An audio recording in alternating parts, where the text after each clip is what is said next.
C'est un grand soleil qui accueille les 148 partants au Trot-Broléon cadet à l'Anilis, première manche du trophée Madio Crédit Mutuel 2016. Un trophée qui suscite toujours autant d'intérêt chez les jeunes coureurs venus cette année encore des quatre coins de l'Hexagone. Ouais, quand j'ai vu qu'il y avait le champion de France qui était là, qui venait de la Réunion, la Guadeloupe qui fait un mail, Boudonnet s'était bien engagé.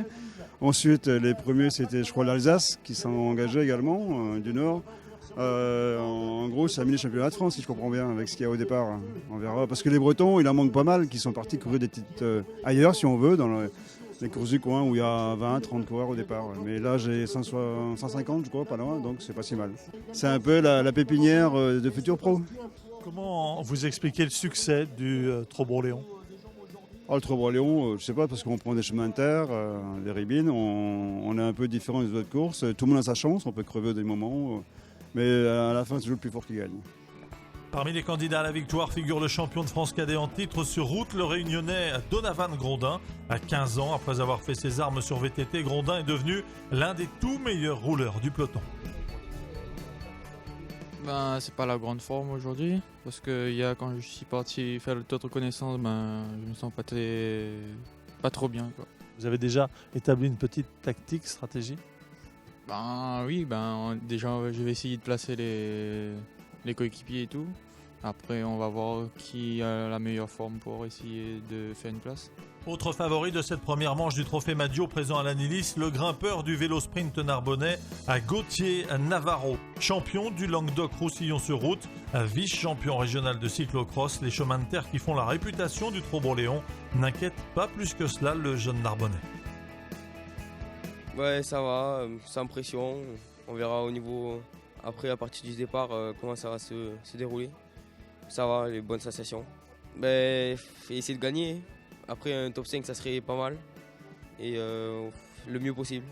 Oui, c'est sûr, c'est une très grosse course et ça fait partie d'un de mes objectifs. Au programme de cette première manche du Trophée Madio, une boucle de 4 km 800 à parcourir 11 fois.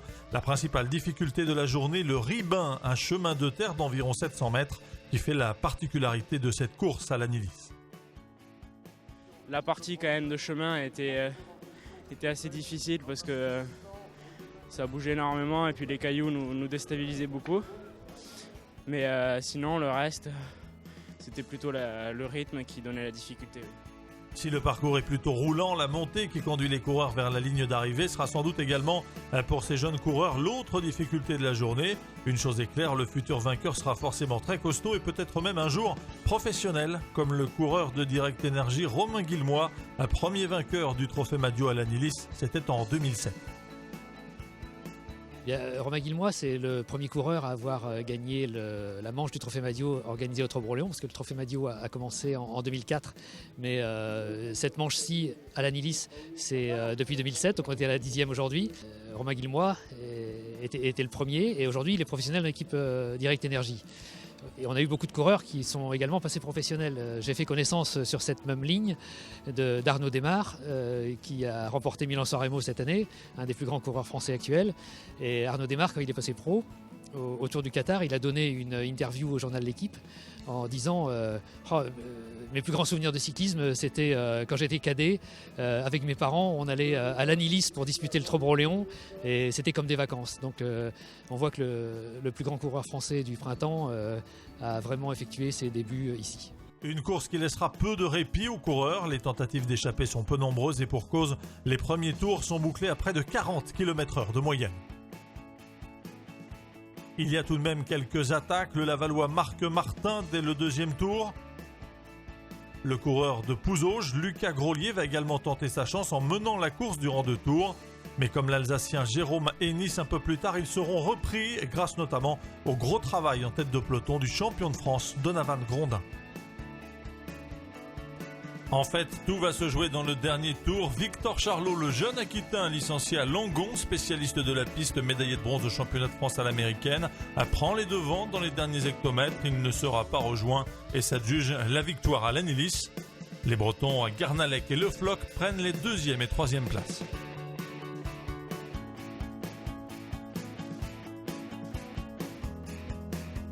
Les 11 tours, il y a eu quelques tentatives. Je crois qu'un groupe de 3 qui est parti. Dans les 2 derniers tours, j'ai vu que le champion de France a bien accéléré. Il a fait quasiment un tour complet devant. Aujourd'hui, j'ai préféré jouer tactique, mais mettre tout ce que j'avais dans le dernier tour. Ouais. C'est la plus belle victoire de ta jeune carrière, Victor? Ouais, c'est ça. C'est la plus belle. Ouais.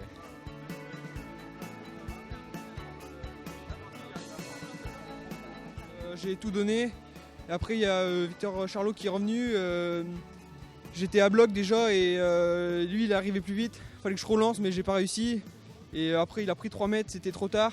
Après, je reviens un peu sur la fin, mais c'était trop tard en fait. Ben, c'était très dur, c'est parti très rapidement du départ à la fin, il y avait un rythme soutenu. J'essayais de bien me placer à chaque fois avant le secteur en terre là-bas. Et il y a un tour où c'est qu'il y a eu une chute, j'ai failli y passer mais ça va. Et au sprint, je me suis bien placé et je fais aux alentours de la 7e place. Ça grimpait pas assez pour ton gabarit, tu aurais voulu que ça grimpe un peu plus? Ouais, c'est sûr, j'aurais préféré que ça grimpe un peu plus, mais bon, il faut s'adapter au circuit et c'est pas nous qui choisissons. Victor Charlot inscrit son nom au palmarès de la première manche du Trophée Madio Crédit Mutuel 2016 à l'Anilis. Il a couvert les 52 km 800 à près de 39 km/h de moyenne. Impressionnant pour les cadets. On le retrouvera lors de la deuxième manche à Châteaubriand, Loire-Atlantique, le 1er mai prochain.